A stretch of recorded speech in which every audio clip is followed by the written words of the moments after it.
대구에 위치한 한 한의원. 일반 한의원과 외관상 별 차이가 없어 보이는 이곳에 자연주의 한의학을 꿈꾸는 이가 있다. 한의사라는 본업은 제쳐두고 약초를 찾아 세계를 돌아다니는 남자. 한약재 유통업체인 옴니허브를 운영 중인 허담 대표가 그 주인공. 얼마 전 그는 큰 사고를 쳤다. 다도의 나라 일본의 높고 단단한 벽을 허물고 우리 손으로 만든 한방차로 100만 달러 수출 계약을 하는 쾌거를 올린 것이다. 미트앤턱, 지금 만나러 갑니다에서는 이 시대의 새로운 허준, 옴니허브 허담 대표를 만나본다.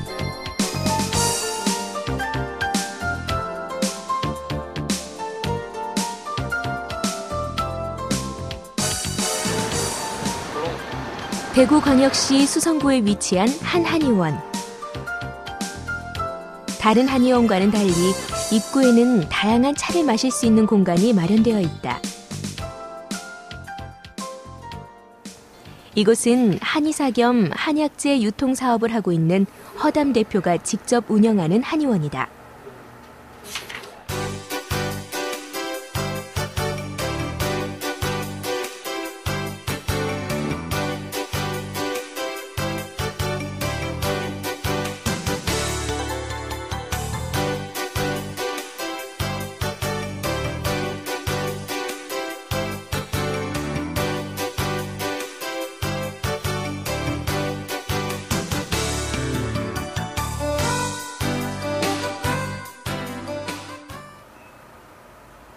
시간이 날 때마다 약초 공부를 하고 연구하는 허담 대표.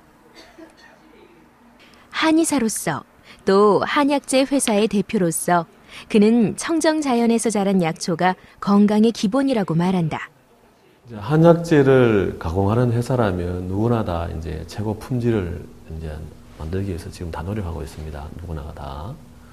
근데 이제 그 옴니허브 입장은 제가 대표로 있기 때문에 제가 한의사, 즉 다시 말해서 이제 그 생산자이기도 하지만 소비자로서의 어떤 그런 니즈가 있기 때문에 같은 값이면 좀 가격이 비싸더라도 치료 효율이 어느 게 좋을까를 먼저 생각하게 됩니다. 그러니까 치료 효율이 우수할 수 있는 약재를 먼저 선택한다고 보면 되겠습니다. 옴니허브는 이제 한의사를 좀 대변해서 그 모양이 화려하고 좋은 약재보다는 좀 유기농으로 재배하면 조금 이렇게 모양이 못하지만 모양이 못하더라도 좀 안전하고 효능이 더 있는 그런 약재를 선택한다고 보면 되겠습니다. 그런데 이제 소비자인 한의사들의 니즈를 조금 부합할 수 있는 그런 부분에 좀 더 역점이 있다고 생각하면 될 것 같습니다. 대학 시절 평범한 한의학도였던 그. 약초에 대한 연구보다는 친구를 좋아하고 사람을 좋아하는 마냥 평범한 20대 청춘이었다. 하지만 사람의 생명을 다루는 의학을 공부하는 만큼 하나를 하더라도 제대로 하고자 했던 근성 있는 젊은이였다. 대학 때는 주로 뭐 본초학이나 특별한 학문에 관심이 있었던 건 아닌 것 같고 그저 이제 돌아다니는 걸 좋아했어요. 시간이 나면 걸어 다니고. 그래서 이제 그 대학 공부는 대학 공부지만 대학 생활을 많이 걸었던 것 같아요.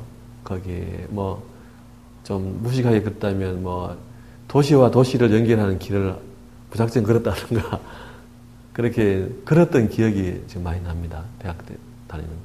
그 대학 다닐 때도 이제 그 책을 이제 하나 넣고 한 권만 딱 넣고 다녔어요. 왜냐하면 한 권을 옳게 보는 것도 어려울 것 같아서. 평범했던 한 한의학도는 인생에 대해서, 인간에 대해서 따뜻한 시선과 무한한 관심을 가지고 있던 매우 철학적인 청년이었다. 학교가 경기도 회기동이었고 내가 살았던 데가 면목동이었는데 면목동 쪽인데 그 면목동하고 회기동이 좀 거리가 좀 있는 거리입니다. 근데 그걸 매일 아침에 걸어 다녔어요.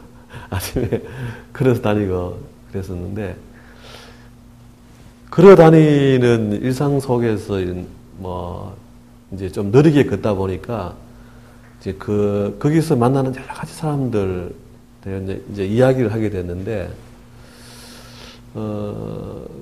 그때 만났던 사람이 한 사람 기억나는 사람이 있는데, 그 사람은 이제 한참 뒤에까지 연결됐었는데, 그분은 이제 전국에 있는 그 도사의 목록을 가지고 있는 사람이었어요. 그래서 어디 한번 가보고 싶다고 이야기하면 그 사람이 그렇게 갈 수 있도록 이렇게 주선해 줬어요.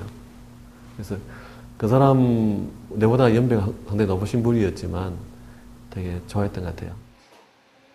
현재 유통되는 한약재는 불과 10년 전과 비교도 할 수 없을 만큼 좋아졌다고 말한다. 정부의 정책적인 지원도 있었겠지만 한의학계 내부에 자체 노력이 없었다면 불가능했을 것이다.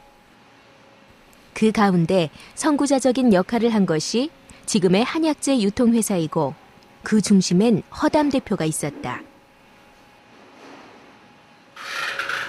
약재 하나하나 정성을 다해 만들었고 그 노력은 바로 효과로 나타났다. 지금은 한약재 생산과 유통에 있어 최고의 회사로 자리 잡았다.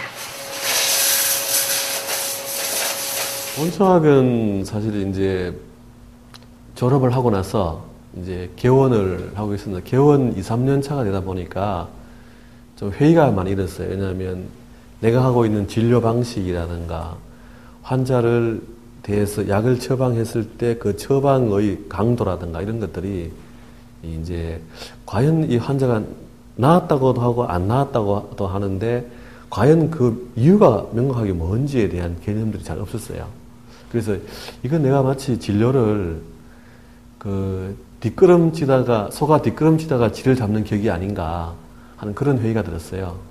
그래서 이래서는 잘 안 되겠다 싶어서 이제 그러면 우리가 이제 치료하기 위해서는 약재가 중요한데 그 약재를 좀 알아봐야 되겠다. 그렇게 해서 살아있는 약재부터 먼저 공부를 하자. 왜냐하면 이 약재가 이제 건조화돼서 한의원에 들어왔을 때는 이미 뭔가 조금 힘이 죽어 있다고 판단했기 때문에 살아있는 약재를 보자는 생각을 갖고 있었고, 그러던 차에 우리 단짝 친구들, 우리 대학 동기로서 내가 아주 좋아하는 친구들과 함께 이제 그러면 우리가 진짜 한번 다녀보자. 이렇게 해서 매주 목요일 날 이제 만나서 이제 다니게 됐는데 그때부터 이제 살아있는 약재, 본초와 본초소를 대비해서 계속 그 효능이 무엇인지를 이제 비교해서 바라보면서 이제 본초에 관심을 갖게 되었습니다. 1995년 6월, 그는 두 명의 친구와 함께 한약 자원에 대한 답사 및 연구, 난치병에 대한 치료법 모색, 한의학 고전의 현대적 번역 등을 목적으로 하는 연구소인 고정제를 만들어 나름의 활동을 시작했다. 그가 국내외의 약재 산지를 직접 탐방 조사하면서 한의사로서 임상에 쓸 수 있는 한약재에 대한 소감을 민족의학지에 기고했고, 이러한 현장의 이야기를 전달하게 된 것이 한약재 유통회사의 밑바탕이 됐다. 그때 이제 친구들이 이제 다 마찬가지로 저와 비슷한 고민들을 하고 있었던 거라 생각이 되고, 그래서 이제 우리가 이제 우리 세 명의 친구들, 전창선, 의윤영, 이제 우리 친구들이 이제 고정제를 만들기 전에 대전 부근에 가면 황갈 쪽에 가면 민주지산이 있습니다. 민주지산이라고 있는데, 그 민주지산에 이제 약초 탐방을 하고 등산을 하고 내려오는 차에 계곡에서 앉아서, 우리 이렇게 매주에 한 번씩 만나가지고 이 대전 근교만 다니는 것이 너무나 좀 가봐야 될 것이 많은데 너무나 그렇다. 진짜 우리가 해보려면 본격적으로 해야 되지 않겠느냐. 그렇게 해서 이제 아까 3일까지 쉬어야 된다는 생각을 하게 되었고, 그래서 이제 고정제를 만드는데, 그때 이제 우리가 막연하게 그냥 약초를 달린다는 것만 가지지 말고 좀 뜻을 가지고 그걸 이제 우리 나름대로 뭔가를 해보자 해서, 그때 이제 우리가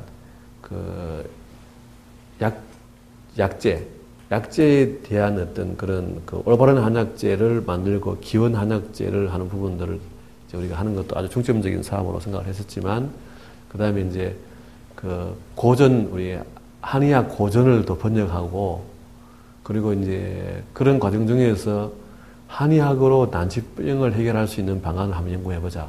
이런 캐치플레이가 있어야 되지 않느냐. 그래서 그런 캐치플레이를 걸고 이제 고정제라는 걸 결성하게 되었고, 그래서 이제 그 당시에 그 서울에 가면은 그 원룸이 있습니다. 그 원룸을 하나 우리가 임차를 해서 거기서 이제 아지트를 만들고 거기서 이제 그 고정제 일을 하게 된 거죠. 그래서 자료도 만들고 또 알게 된 정보는